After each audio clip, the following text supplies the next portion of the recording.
The Chargers are playing the Panthers this Sunday, and I'm going to be honest with you guys. By the looks of it, I went and watched the Panthers film, and obviously I watched the Chargers film from week one.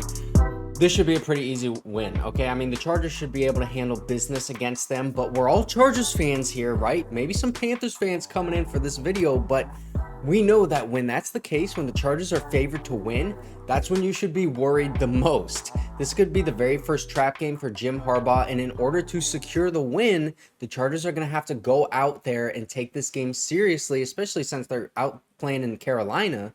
So I want to start out talking about this Panthers offense. So Bryce Young, the quarterback, he was the #1 pick a couple years ago, and he just does not look like the same guy that I remember seeing at Alabama. I don't know exactly what's going on with him, but he looks like he has not been able to get comfortable yet in the NFL, and he's in year 2. And now he also has a new head coach and a whole new coaching staff, so he's learning a new offense on top of already having a really bad rookie season, not historically bad, I guess, but as bad as I can remember since I've been a football fan, especially in terms of what the expectations for him were. And also, he barely played at all in the preseason, so it just kind of feels like the team in general, the Panthers, are not really doing him a lot of favors and setting him up for success. And I'm not making excuses for him, but it's bad the way the team is handling it, and it's also bad the way that Bryce Young is playing. So they both have to take accountability in terms of the way I see it from the outside. But most of his passes last week were like breaking routes over the middle. He had some good throws and then some quick outs towards the sideline, and he actually has the arm strength to get the ball out quickly to those routes that break towards the sideline. So that might be where the Panthers try to attack this Chargers defense and try to avoid those protection issues against the Chargers pass rush. So, boom, one step, and then you get rid of that thing all the way towards the sideline, maybe 2 seconds between snap and throwing the ball. And we saw the Saints pass rush, with the blitzes that they had in that defensive line. They were giving the Panthers issues a lot in that week 1 game. They had 4 sacks. One of them was just kind of a sack where Bryce Young ran out of bounds towards the red zone. So really only like 3 sacks. But when Bryce Young is under pressure, he is really not good. And he makes some throws that you look at and you just got to say to yourself, that is not a starting caliber quarterback throw. And this is like Easton Stick levels of, oh my gosh, you just collapsed under pressure and you made a throw that was absolutely terrible. The accuracy on that was so bad. Okay, so I think this is a pretty good example of the accuracy and pressure issues that I just brought up with Bryce Young. You can see it's just going to be a 4-man rush, and then we're going to have this linebacker blitzing off this right side. So we're blitzing with 5 guys, and Bryce Young, he's going to be under pressure a little bit interior and also kind of on this right side, but you can see it's not enough to really, affect him. And he's throwing this ball off his back foot. He's not stepping into it, and it just completely sails way over the head of his wide receiver. I mean, I don't need to tell you guys how inaccurate that pass was. You can just see. Let me just play this in real speed so you can understand, the pressure wasn't completely in his face. It shouldn't be enough to make this throw so out of whack. It's just, he's really uncomfortable. Here's another example of it. Again, this is just going to be a 4-man rush. There's no blitzing, but watch how he throws off his back foot right here, and then this ball completely sails on him. He was lucky that the safety wasn't over there to intercept that pass, but it's just thrown off the back foot when the pressure isn't enough to warrant that, and he needs to step into his throws, be more comfortable. Obviously, he is getting hit on this one, but the ball sails so far over the receiver's head. Really in the NFL, as a quarterback, those are throws that you need to step into and make while getting hit. Now the Saints are showing heavy blitz here, and this is a formation that I could see Jesse Minter running with the Chargers. We got these 3 guys on the right side, and then these 3 on the left, and we're going to bring all of those guys, drop the linebacker in coverage, and then we have these 2 interior guys. But we want to make that matchup 3-on-2 here, 3-on-2 here, and Alontae Taylor is the free edge rusher off the left side, and Bryce Young immediately getting sacked. Those DB blitzes, they're going to be working well for Jesse Minter. And here's another one. This is something that Jesse Minter does a lot as well. You can see we got 4 on the line two linebackers, and what we're going to do is we're going to drop Chase Young on this left side, and then we're going to bring this linebacker, and also you see Alontae Taylor creeping up right here. He's blitzing as well, and now we have the edge rusher on the tackle. The guard is going to this defensive lineman because he's slanting towards the left side, and the linebacker and cornerback are coming into this gap where the running back is going, and he can only pick up one guy. So Alontae Taylor gets another free sack on Bryce Young because the Saints drew up that blitz really well, and I would expect the Chargers to see this and do the same thing. Now this one, we have that same kind of blitz, except this time it's going to be on the other side. So this man is going to be dropping back into coverage, and we bring these three defensive linemen, slant them towards the right, linebacker blitzing this gap. This time the guard is able to pick him up, and then out from this left side of the screen, Alontae Taylor again is blitzing from that DB spot.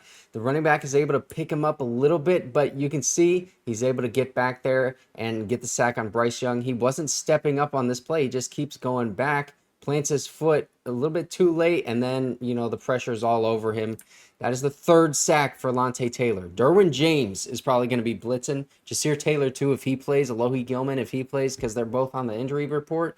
But Derwin James blitzing is what I want to see. All right, this is the last play I'm going to show you of Bryce Young, but he's trying to get this throw towards the bottom of the screen. This wide receiver is going to break towards the inside on this first down marker, which is right here.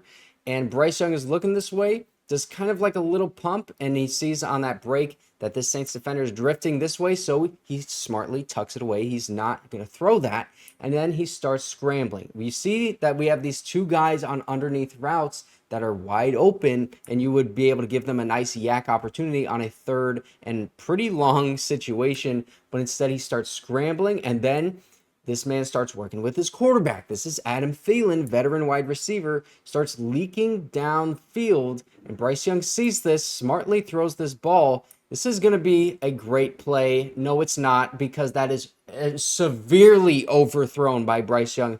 Way overthrown. Look at it from this view. I'm just going to play it in real speed because you can see he did things pretty well, is able to scramble, move around, and then sees Adam Thielen right here. He sees him, throws that thing immediately, and it's just way off target.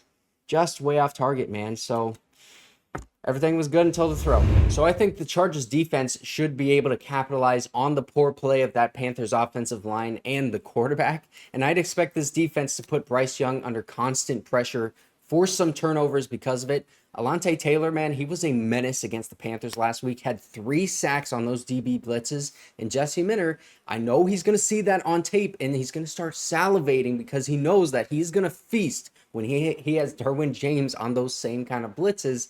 He's going to give that offensive line a lot of different pass rushing concepts with stunt moves, different alignments, blitzes, simulated pressures. It's going to be too much for them to handle. And if I were a Panthers fan, I'd be concerned for Bryce Young's health on Sunday, bro. The Panthers also could not get anything going on the ground, and Bryce Young was 1 for 4 on play action with an interception. So the only way that I see this Panthers offense being competitive is if they come out with like a vengeance after getting embarrassed in week 1 by a division rival. And now the Panthers defense, they might have actually been worse than their offense. And I feel like I'm just bullying this team right now, but that is the reality of their situation. Like, they don't have many good players, and their quarterback is a big issue. And those are the two things that a team needs to win games: a good quarterback and then some other star players around them. They don't really have either. The Panthers' run defense was just awful, and they lost Derek Brown, who was one of their best players and was actually an elite run defender last year. And the Saints ran for 180 yards on almost 5 yards per attempt and 2 touchdowns. And now you take away Derek Brown, their best defender, or their best run defender at least, from that defense, and then you put them against the Chargers offensive line, which is probably just as good as the Saints, although they have a better interior offensive line, the Saints do. But I think the Chargers have better tackles. So when you allow Taysom Hill to run for 7 yards per carry on 5 attempts, you know that you got a run defense issue. And on top of that, they allowed 3 passing touchdowns, and Derek Carr only threw an incompletion 4 times out of 23 attempts. He was looking like Peyton Manning out there. It was a dominating victory all around for the Saints, and I think the Chargers are a better team than the Saints, so they should be able to get this win pretty handedly We just don't know how the Panthers are going to respond after that week 1 loss. And the Chargers offense, they did struggle against the Raiders, but that is a very good defense. I think the Raiders defense is going to carry that team to a couple wins this season, but that Chargers rushing offense, they really got going late in that game, and the Raiders, they have a very good run defense, and Justin Herbert was also able to do enough to keep that passing attack alive throughout that game, even when the pressure was constantly on him. He even threw the game-winning touchdown, basically, to Ladd McConkey. And I think this is going to be a low-scoring game, honestly, because the Chargers are just going to control the ball, eat the clock with their run game, and I'd expect the Chargers to win by multiple scores, but once they get that lead that they feel comfortable with, they're just going to want to get out of there with no injuries, and it's only going to be maybe 10-point game. I don't know, something like that. That's how I feel. But I could also see this getting totally out of hand if J.K. Dobbins or Gus Edwards is able to constantly just break through and get big runs, kind of like J.K. Dobbins did in week 1 against the Raiders. So that is everything that you need to know for this week 2 matchup. And if you did not see my video yesterday, here's a film breakdown on the Chargers defense.